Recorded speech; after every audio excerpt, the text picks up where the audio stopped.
Kapag naririnig nyo ang salitang Satan, ano ang imaheng namubuo sa isip nyo? Siguro, na-imagine nyo ang isang humanoid creature na may kulay pulang balat, may sungay, may buntot at may pakpak na parang pakpak ng panikino. O hindi naman kaya, na-imagine nyo ang isang nilalang na parang pinaghalong kambing at tao gaya ng isang ito. O baka naman, na-imagine nyo ang isang gwapong anghel na nahulog mula sa langit dahil siya ay pinatapo ng Diyos. Ang mga yan ay ilan lamang sa mga sikat na imaheng nilikha ng sangkatauhan bilang representasyon para sa hari ng kadiliman. At ang mga yan ay tumatak na sa ating isip dahil nakikita natin ang mga ito sa mga pelikula, sa mga libro, sa mga music video, sa mga paintings, sa mga eskultura, at kung minsan, naglalaro rin ang mga imaheng ito sa ating panaginip. Dahil sa mga yan, ang imaheng ito ay ating itinataboy, iniiwasan at kinatatakutan dahil naiuugnay na natin ang mga ito sa mga demonyong itinuturo sa atin ng ating relihiyon.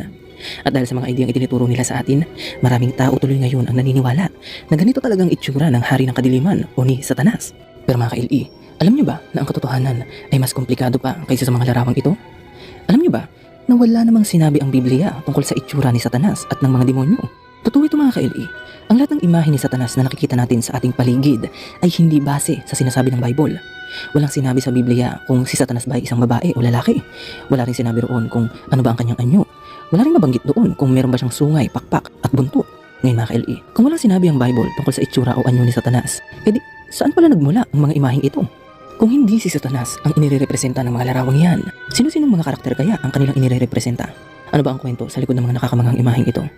At higit sa lahat, paano natin nagawang iugnay ang mga karakter na ito sa masamang karakter ng ating relihiyon? Dapat nating maintindihan na ang bawat relihiyon at paniniwala ay patuloy na nagbabago habang lumilipas ang panahon. Ang paniniwala ng mga Kristiyano ilang daang taon nang nakararaan ay malayo-malayo na sa paniniwala ng mga Kristiyanong nabubuhay ngayon.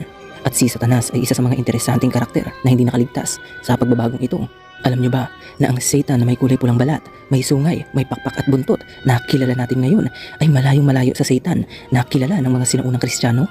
Ito ay dahil hindi lang papel at pangalan ni Satan ang nagpabago-bago habang lumilipas ang panahon dahil ang kanyang imahen at larawan din ay ilang beses nang nag-evolve at ang mga imaheng ito ay hiniram ng mga sinaunang Kristiyano sa mga matatandang kultura at paganong paniniwala. Ngayon mga ka-LE, simulan natin sa pinakasimula. Bumalik tayo sa Hardin ng Eden. Ang isa sa mga maling idea na pinaniniwalaan ng mga tao ay si Satanas di umanuwang ahas na nangakit kay Eve sa Hardin ng Eden. Pero alam niyo ba na kahit paulit-ulit niyong basahin ang narrative na iyon, wala kayong mababasa roon na nagsasabi na si Satan at ang ahas sa Eden ay isang nilalang. Kung iintindihin natin ang sinasabi ng Genesis tale, makikita natin na wala namang kaugnayan ang mga karakter na ito sa isa't isa.